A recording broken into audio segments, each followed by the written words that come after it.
Teleamazonas presenta 24 horas con Liz Palareso y María Gracia Acosta. Amigos, muy buenas tardes. El COE Nacional anunció que a partir de este lunes iniciará la mayor desescalada de medidas restrictivas desde el inicio de la pandemia. Y todavía hay más anuncios, los cuales nos lo dirá de inmediato Freddy Paredes desde el servicio ECU 911 en Quito. Hola Freddy, muy buenas tardes. Por favor, cuéntanos. Hola, ¿qué tal compañeras, amigos televidentes? Muy buenas tardes. En efecto, a partir del próximo lunes, el Ecuador inicia la mayor desescalada de medidas restrictivas desde el inicio de la pandemia. Así lo anunció hoy el COE Nacional, luego del análisis de los índices epidemiológicos que imperan en el país. Básicamente hay un predominio de la variante Omicron, que siendo altamente contagiosa ha sido muy poco letal, tomando en cuenta el avance del proceso de vacunación que tiene hasta este momento el país, de manera tal que las medidas restrictivas empiezan a flexibilizarse de manera importante. Que se elimina la semaforización epidemiológica, empezaría el día lunes a las 00 horas, esto entraría en vigencia a nivel nacional. ¿Qué es lo que tiene directa disposición nacional en competencias nuestras? Los eventos masivos como conciertos, al 75% las intendencias ya podrán, una vez que se cumplan los requisitos, dar las autorizaciones para estos eventos. El tema del fútbol, entran con el 60%, también las intendencias pueden dar los permisos cumpliendo los requisitos respectivos y las medidas de bioseguridad. Las universidades retornan de manera presencial con el 100% de los aforos con medidas de bioseguridad.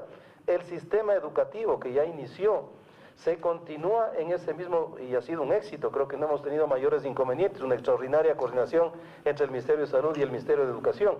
Y también el tema del teletrabajo para funcionarios del sector ejecutivo que ingresan también al 100% de los aforos, eliminando la vulnerabilidad que se había establecido para estos aspectos. Además, al igual que ocurrió con la frontera norte el pasado 17 de diciembre, para este viernes 18 de febrero se reabre totalmente la frontera con el Perú. Vamos a reabrir Huaquillas y Macará, hemos habilitado ya nuestros puestos de migración, hemos hecho una coordinación conjunta para aplicar todos los protocolos de bioseguridad, el ingreso y el egreso también de ciudadanos, tanto peruanos como ecuatorianos, para poder hacer esta reactivación positiva.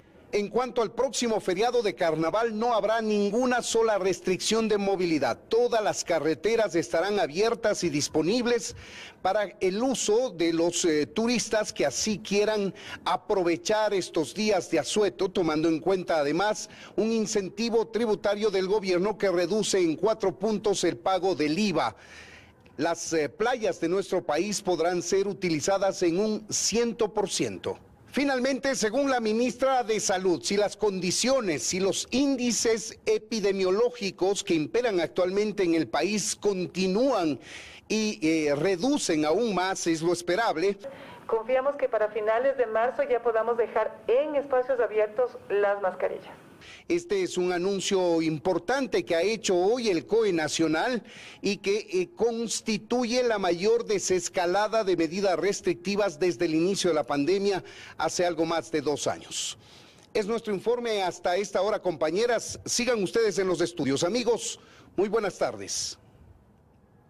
Buenas tardes también para ti, Freddy. Muchísimas gracias.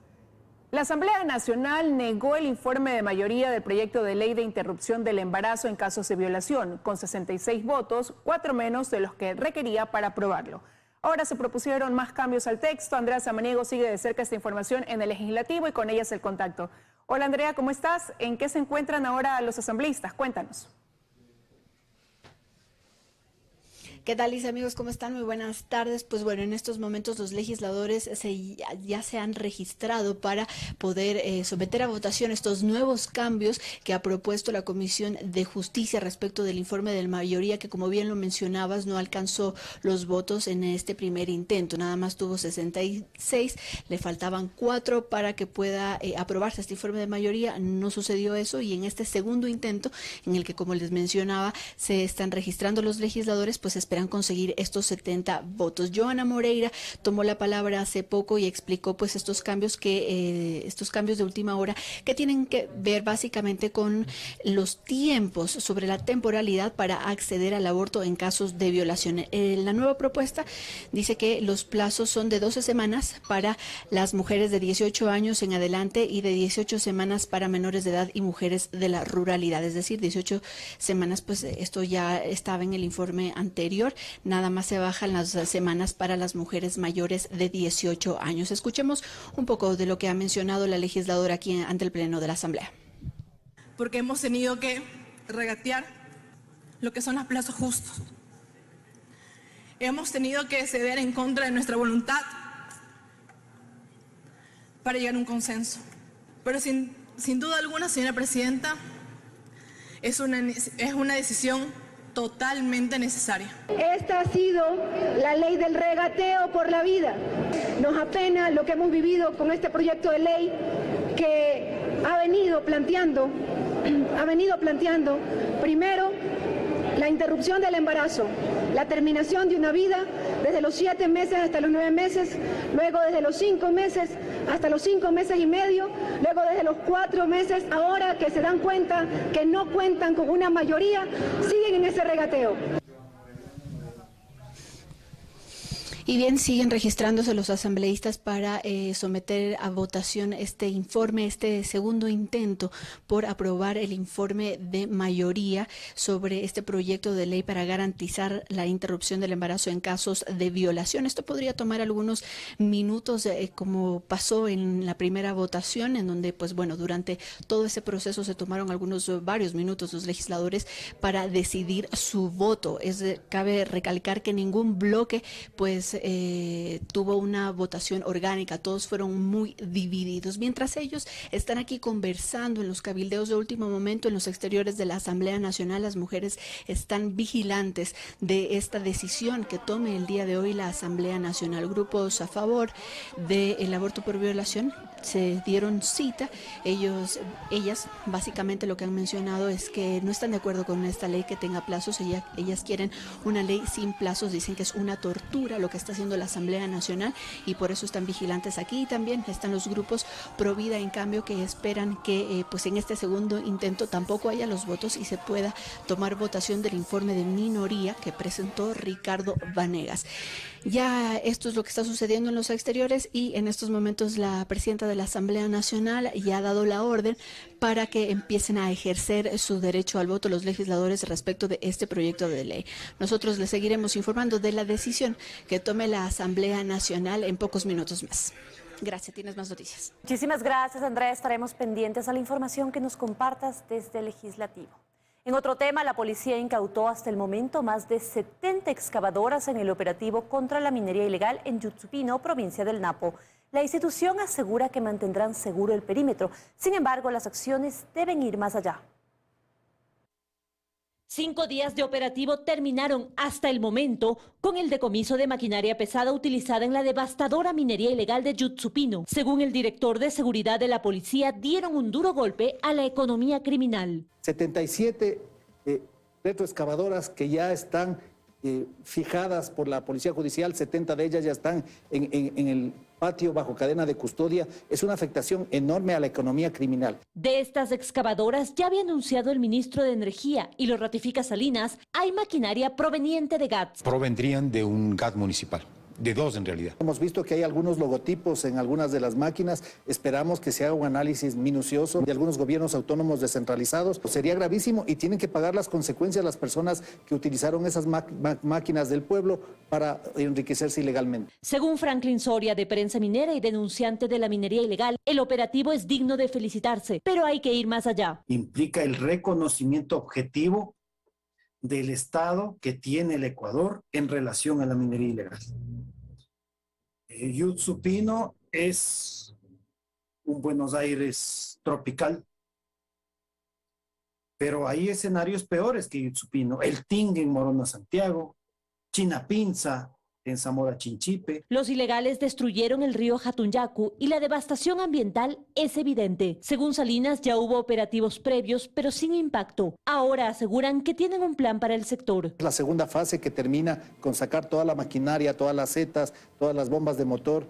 Posteriormente habrá una tercera fase de mantenimiento del control y con personal de otros repartos que fortalecerá. La minería ilegal es un fenómeno social con causas estructurales en las entidades de control minero que facilitan la minería ilegal a través de la superposición de concesiones, la falta de investigación y sanción respetando el debido proceso y el derecho a la defensa de quienes han sido beneficiarios y son financistas de la minería ilegal. Y él pide estar pendientes a la minería ilegal también en otras zonas del país, como por ejemplo San Lorenzo en Esmeraldas. En Quito, María Gracia Costa, 24 horas.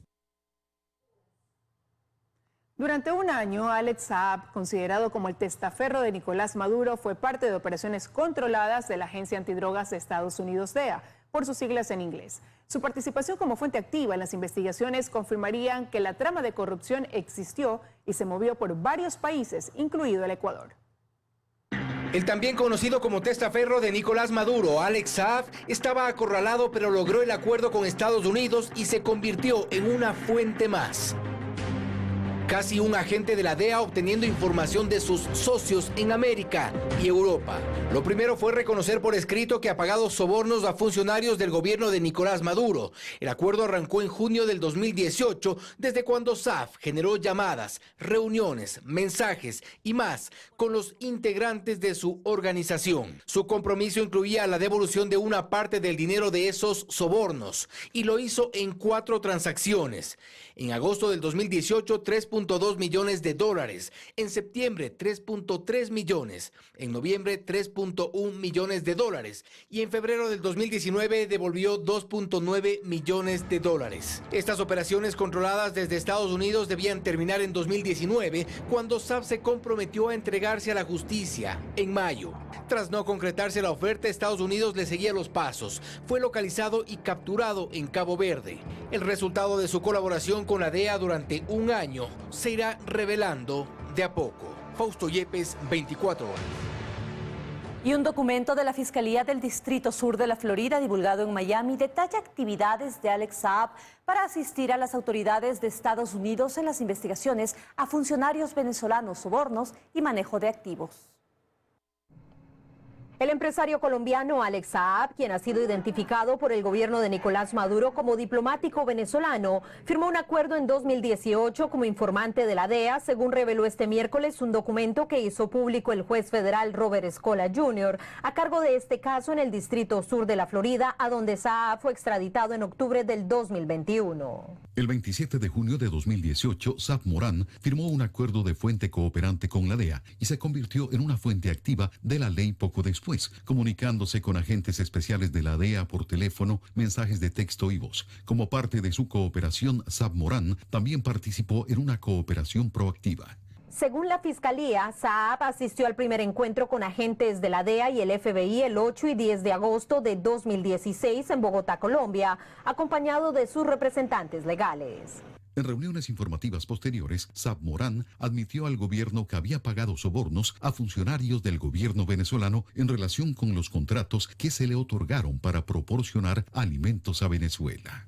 Saab no solo compartió información sobre funcionarios del gobierno venezolano, también transfirió alrededor de 10 millones de dólares de la DEA, producto de sus operaciones ilícitas, según el documento. Su abogado de defensa, Neil Schuster, advirtió a la corte que divulgar esa información podría poner en riesgo a la esposa y 5 hijos de Saab, que según él están bajo el poder del gobierno de Nicolás Maduro. Si el gobierno venezolano se entera del alcance de la información que este individuo ha proporcionado, no tengo duda de que habrá represalias contra su esposa y sus hijos. En Caracas, una abogada suscrita a la Fundación Free Alex Saab calificó el documento de la Fiscalía como un panfleto que busca poner en duda la lealtad de Saab con el gobierno de Maduro. Se está pretendiendo sembrar una matriz ahora en donde se quiere llevar a Alex Saab como un supuesto colaborador.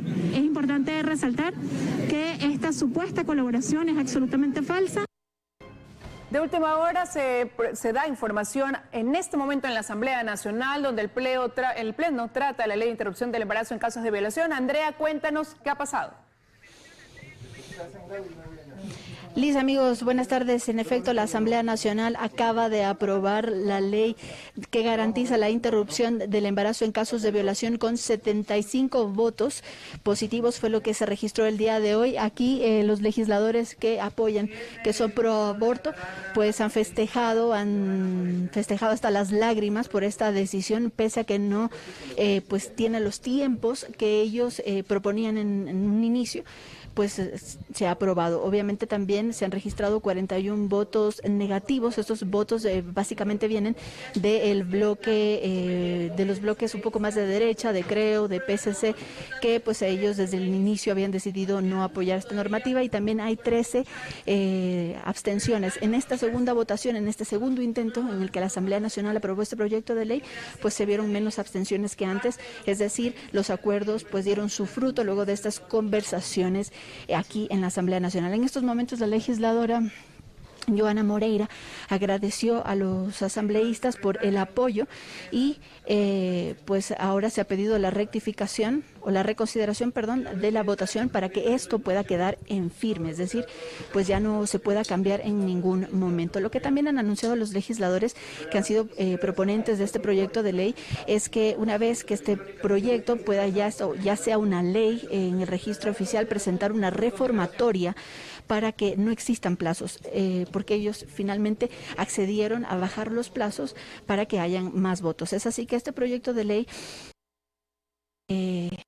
pueden terminar con un embarazo por casos de violación en 12 semanas para mujeres mayores de 18 años de edad y 18 semanas para menores de edad y mujeres de la ruralidad. Es la decisión que ha tomado el día de hoy la Asamblea Nacional de aprobar este proyecto que garantiza la interrupción del embarazo en casos de violación en el país, acogiéndose al dictamen de la Corte Constitucional. María Gracia, tú tienes más noticias. Buenas tardes. Buenas tardes, Andrea. Muchísimas gracias por esta información de última hora desde la Asamblea Nacional, donde finalmente se aprobó. Y en otro tema, tras la salida de los consejeros de minoría de las instalaciones del Consejo de Participación Ciudadana y Control Social, las autoridades electas podrán sesionar de forma presencial. Nos contactamos a esta hora con Daniela Valencia para que nos dé más detalles. Daniela, muy buenas tardes. Por favor, cuéntanos. Buenas tardes, compañeras, amigos televidentes. Pues 8 días después de que el Consejo de Participación Ciudadana y Control Social cambiara sus autoridades, finalmente se podrá dar este periodo de transición horas más tarde de que los consejeros de minoría abandonaran estas instalaciones. Este jueves, por ejemplo, llegó en horas de la mañana el secretario general posesionado por el presidente Hernán Ulloa. Él llegó acá a dar un proceso de revisión a todas las instalaciones. Nosotros les hemos preparado un reportaje al respecto. Veamos. Es el primer ingreso del secretario general del Consejo de Participación Ciudadana y Control Social designado por mayoría a las instalaciones de esta entidad. Horas más tarde de que la presidenta removida por mayoría, Sofía Almeida, se retirara voluntariamente del edificio, los funcionarios verifican el estado de las instalaciones, equipos, sistema informático y también de la documentación. Esto tomando en cuenta que durante los 8 días que los consejeros de minoría se atrincheraron en el edificio, ingresaron varias personas ajenas a la institución. No existe ninguna acta de entrega, no ha existido ninguna reunión de transición. Por eso es que nosotros estamos realizando la verificación en el lugar de la documentación, información, el personal, para recabar todo lo que se encuentre en el momento. Y para nosotros saber qué trámites se encuentran represados, qué información se debe respaldar, nosotros tenemos que levantar obviamente las actas correspondientes. Quien también llegó hasta este edificio fue el presidente designado por mayoría, Hernán Ulloa. A pesar de ya tener luz verde para su ingreso, prefirió saludar al personal y observar todo desde afuera. Por lo pronto, hasta que tenga yo un informe del inventario de cómo quedó las instalaciones. Él atribuye la decisión de Almeida a la comparecencia dada por los consejeros de mayoría en la Asamblea Nacional. Agradezco mucho que ellos hayan tomado esta decisión y por supuesto están las puertas abiertas para que en las sesiones del Pleno que van a instalarse, contar con su presencia y por supuesto contar con su aporte. Y adelanta que en caso de recibir el informe del estado de las instalaciones en horas de la tarde, este viernes podrían sesionar en la sala del Pleno de forma presencial. En Quito, Daniela Valencia, 24 horas. Mientras tanto, en horas de la tarde, los consejeros de mayoría tienen previsto dar continuidad a la sesión número 3. Esto será en forma virtual, tomando en cuenta el estado de salud de una de las consejeras. Aquí se tiene previsto que se trate el reglamento para el concurso para elegir al Contralor General del Estado. Estamos de regreso con más noticias. El ministro de Producción confirmó que la renovación del sistema generalizado de preferencias arancelarias de Estados Unidos para Ecuador estará listo en los próximos meses. También indicó que las negociaciones para llegar a la firma de un tratado de libre comercio van por buen camino. Que la renovación del sistema generalizado de preferencias arancelarias SGP de Estados Unidos para Ecuador está a pocos meses de concretarse, aseguró el ministro de Producción Julio José Prado tras el segundo día de reuniones con el Consejo de Comercio e Inversión en Guayaquil. El resultado puntual de esta visita, el anuncio de que estaríamos a pocos meses de poder tener ya la renovación del sistema general de preferencias en los Estados Unidos, que justamente está pasando ya por la última etapa a través del Congreso y el Senado de los Estados Unidos. El SGP concede arancel cero, significativas reducciones a los países beneficiarios para ciertos productos. Un poco más del 20% de nuestras exportaciones no petroleras a Estados Unidos depende de este mecanismo. En ese sentido es una buena noticia esa renovación con un efecto retroactivo y en vigencia probablemente hasta el año 2025. La aspiración de Ecuador es firmar un acuerdo comercial con Estados Unidos. Desde el gobierno anterior se realizan gestiones para conseguir ese objetivo. Como todavía no se ha abierto la posibilidad de poder tener un tratado de libre comercio con los Estados Unidos, pues lo que estamos haciendo es avanzar por fases. La primera fase está avanzada, estamos cumpliendo prácticamente todos los hitos para que el Ecuador esté listo, para que cuando el Congreso y el Senado de Estados Unidos autoricen el poder iniciar algún proceso de negociación, poder avanzar con ese acuerdo comercial. Mientras eso se da, Coto Prado, Ecuador también aspira a contar con una ley que reavive las preferencias arancelarias que otorgaba la Ley de Promoción del Comercio Andino y Erradicación de las Drogas, ATPDA. Este es un tema que evidentemente no depende del Ejecutivo, sino que depende del Congreso de los Estados Unidos, pero como tenemos la ventaja de que se acaba de meter un proyecto de ley que busca reforzar la relación comercial entre Estados Unidos y el Ecuador, creemos que dentro de esa ley sería muy bueno que se incorporen elementos de lo que tenía anteriormente el ATPDA. La ruta que escogió Ecuador es llegar a más mercados. La idea es firmar más de 10 tratados comerciales. Prado puntualizó que el acuerdo comercial con México será firmado este año. Hay un precierre de fase de negociación. En el caso de la negociación con Corea está por iniciar, al igual que con China. Y para la próxima semana se tiene previsto un viaje a República Dominicana para empezar también las conversaciones. En la lista incluso están Guatemala, Canadá, Costa Rica, Honduras y Panamá. También India, Israel, Japón y Turquía. Luisa María Heredia, 24 horas. Por más de 24 horas, todo el comercio exterior del país se paralizó por problemas en el sistema informático del Servicio Nacional de Aduanas. Las pérdidas por la suspensión aún son incalculables. El sistema ya fue restablecido, pero con intermitencias. Este fue el panorama la tarde del miércoles en el puerto de Contecón. Y así lucía el puerto de Naportec en la isla Trinitaria, también sur de Guayaquil. El Ecuapá que no podía despachar los contenedores. Por más de 24 horas, los servicios de Ecuapaz, Ventanilla Única Ecuatoriana, Mesa de Servicios y el sitio web del Servicio Nacional de Aduana del Ecuador no funcionaron. Y en un intento por descongestionar el proceso, la aduana hizo el registro de forma manual. La aduana informó que el origen de la interrupción sería un incendio, el cual provocó una afectación severa en el funcionamiento de sus equipos y, consecuentemente, en sus prestaciones como aduana. Para la mañana de este jueves, el problema fue superado. El sistema volvió a funcionar, pero todavía los trámites no circulan regularmente, según nos informaron. No se puede sacar la carga de los puertos, no se puede pagar liquidaciones y más. Realmente hay que analizar toda la problemática que se generó del día de ayer. ¿Qué impactos ha causado esto para el sector? Buscar compensaciones. Para los operadores de comercio se necesitan soluciones concretas. El sistema que actualmente se utiliza para registrar toda la carga que ingresa y sale de los puertos y representa miles de millones de dólares para el país está obsoleto. Los operadores constantemente se quejan de caídas del sistema. Incluso las autoridades han reconocido que el sistema tiene problemas. Entonces, como cualquier sistema operativo, se deben dar mantenimientos, se deben hacer actualizaciones. Las pérdidas por la suspensión aún son incalculables. Joana Ramos, 24 horas. Se mantienen bajo reserva los nombres de quienes recibieron desde 2014 más de $700 millones en créditos de la Corporación Financiera Nacional. Préstamos que están vencidos y otros que son incobrables. La reserva se da pese a que al ser una entidad pública no puede acogerse al sigilo bancario. ¿Quiénes se beneficiaron de los millonarios créditos que la Corporación Financiera Nacional entregó desde 2014? ¿Quiénes están en la lista de deudores? Son dos preguntas que por lo pronto no tienen una respuesta oficial, pues desde la CFN se asegura que se trata de información reservada. Se han acogido al sigilo bancario, cosa que se entendería si se tratase de una entidad privada, pero no es el caso. El Código Orgánico Monetario y Financiero es claro. Sobre el sigilo y la reserva, en su artículo 353 detalla: no se aplicará el sigilo ni reserva a los recursos de las entidades del sector público. El abogado Clever Sigüencia dice que en este caso no hay por dónde perderse. Al encontrarnos frente a fondos públicos, de acuerdo con lo que establece la Constitución, el Código Monetario y la Ley Orgánica de Transparencia y Acceso a la Información Pública, no debería aplicarse porque se tratan de fondos públicos y la ciudadanía tiene derecho a conocer el destino y el uso de esos fondos.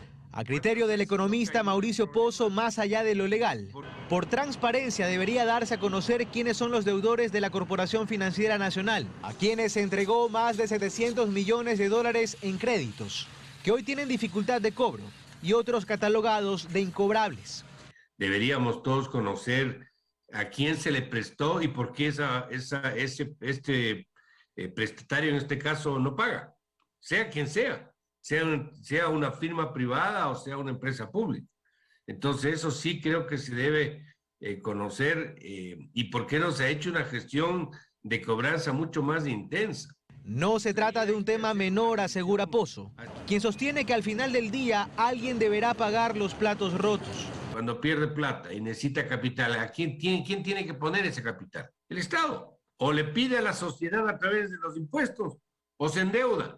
Entonces terminamos socializando un problema de gestión de una entidad pública en este caso. Lo que se ha dejado saber la Corporación Financiera Nacional es que de la cartera improductiva 165 millones de dólares han ido a la industria manufacturera, 163 millones de dólares a la agricultura y que en la cartera incobrable aparecen créditos destinados además al alojamiento y construcción.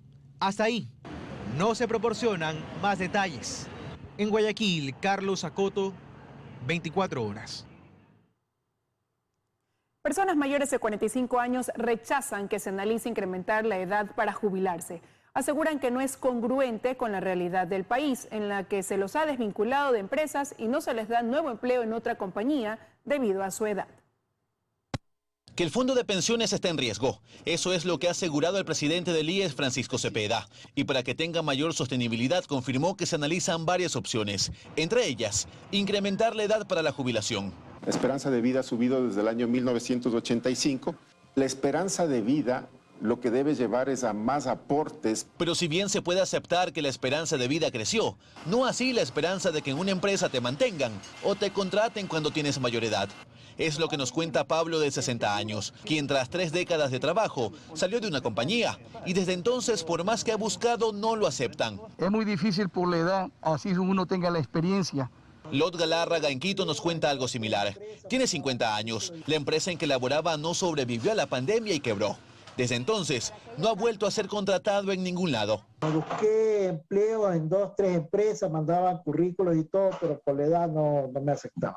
Las cifras del Instituto Ecuatoriano de Estadística y Censos INEC revelan que estas no son historias aisladas. Según el INEC, las posibilidades son muy pocas, pues en Ecuador apenas 3 de cada 10 personas mayores de 45 años cuentan con un empleo pleno. Entonces, ¿cómo extender la edad para jubilarse si ni siquiera te permiten trabajar? Esa es la pregunta. Más cuando en Ecuador las mismas empresas piden a los reclutadores exclusivamente personal joven para sus vacantes. Prefieren o tienden a contratar a alguien que puedan formar en el tiempo, que a alguien que ya venga con experiencia y al que tengan que cancelarle un mayor valor salarial. La jubilación patronal, muchas empresas se cuidan en eso. Máximo 18 años ya lo despiden. Por todos estos motivos, los ciudadanos señalan que si bien es cierto, se debe buscar solución a los problemas del IES, la realidad del Ecuador no es congruente con la intención de aumentar la edad de jubilación. Una persona de 30, 40 años es muy vieja para conseguir un trabajo, pero para el seguro, tener 60, 70 años, todavía somos jóvenes para jubilarnos. Es una ironía. En Guayaquil, Luis Alfredo Zúñiga, 24 horas. Y 2 menores de edad fueron asesinados con 55 disparos en el Guasmo Sur y en la isla Trinitaria. Y también se registró un ataque armado en Guayaquil. La ola de criminalidad continúa y la policía pide mayor dotación para hacerle frente a la violencia. Luisa María Heredia está en el Guasmo Sur para detallarnos la información. Hola Luisa, muy buenas tardes, adelante.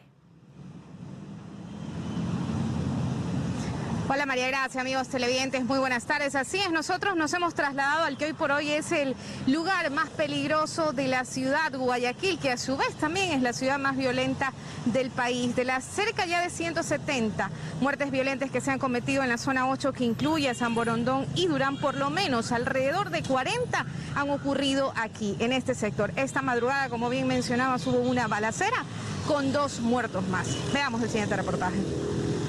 Más violencia en el Guasmo Sur. Esta vez la balacera fue en la cooperativa Batalla de Tarqui, alrededor de la 1:30 de la madrugada. 3 personas que se encontraban acá en la vía pública son sorprendidos por un vehículo color oscuro, del que 3 individuos salen fuertemente armados e impactan en la humanidad de estos individuos. Las víctimas son menores de edad, un adolescente de 15 años y otro de 17, quienes murieron de contado. En estado crítico está una joven de 18 que es hermana de uno de los asesinados. No pudieron correr, fue algo horrible. La balacera, o sea, lo que cayó como ráfagas. ¿Sí? En la escena se encontraron 55 indicios balísticos. Los atacantes, según la policía, utilizaron 2 armas cortas y 2 fusiles para cometer este sicariato. Horas después, también en el Guasmo hubo un cruce de disparos en que 2 mujeres resultaron heridas. Y a la isla Trinitaria, en cambio, sujetos llegaron en un vehículo y le dispararon a un grupo de personas que estaba en los exteriores de una casa, hiriendo de gravedad a uno de los ciudadanos. El general Fausto Salinas, director de Seguridad y Orden Público de la Policía Nacional, reconoce que la ola de criminalidad no cesa. Son 468 muertes violentas que se han producido en este año, 277 más que el año pasado. Eso implica que la violencia sigue en incremento, se debe a la pugna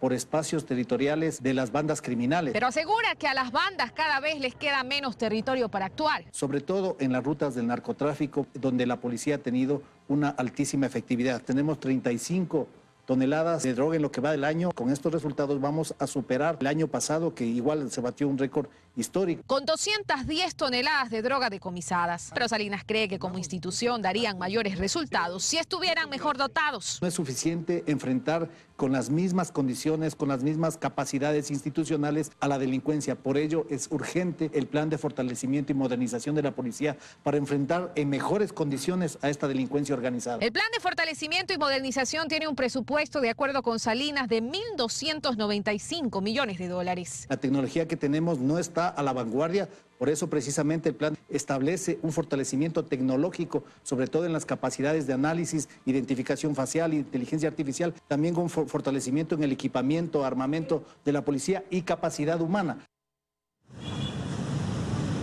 Y es que hay déficit de personal y esa es la razón por la que de los 1.100 policías que dijo el presidente de la República, Guillermo Lasso, hace ya un mes que serían enviados a Guayaquil precisamente para fortalecer esta lucha contra la delincuencia, todavía no acaban de llegar. Faltan todavía 441 y se dedicarían a labores de inteligencia.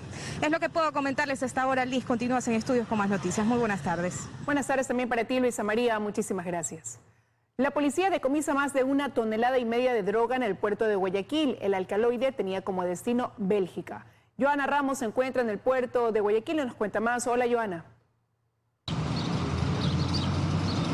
¿Qué tal, compañeras? Muy buenas tardes. En apenas 72 horas volvemos a este mismo lugar para informar, pero esta vez sobre un nuevo decomiso. Esta vez la policía encontró 1,5 toneladas de cocaína que estaba escondida en un contenedor. Tenía como destino Bélgica. En Ecuador el valor de la droga aprehendida sería de $3 millones y al llegar al destino bordearía los $56,5 millones. Se desconoce aún si hay detenidos. En horas de la tarde la policía ha ofrecido más detalles de esta nueva aprehensión. Hasta la fecha en todo el país se han decomisado más de 36 6 toneladas de cocaína. Esto es el doble que el año pasado para este mismo periodo. Hay que señalar además que la policía justo a inicios de esta semana dio la alerta de que en sus bodegas no hay más espacio para seguir almacenando la droga, toda la droga que se ha decomisado en lo que va del año, pero principalmente la droga que se decomisó durante el 2021. Son cerca de 100 toneladas, casi la mitad de lo decomisado durante el año pasado todavía continúa almacenada en las diferentes bodegas de la policía y de la coordinación zonal del Ministerio de Gobierno.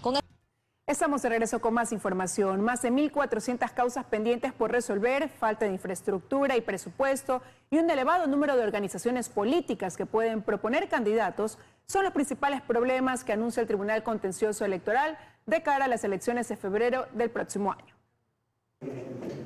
Hoy se volvieron a ver viejas caras de la dirigencia de movimientos y partidos políticos que participarán en las próximas elecciones que llegaron al contencioso electoral para analizar los problemas que se podrían presentar en las próximas elecciones. Mi criterio, van a participar aproximadamente 300 organizaciones políticas y las candidaturas superarán fácil los 90,000.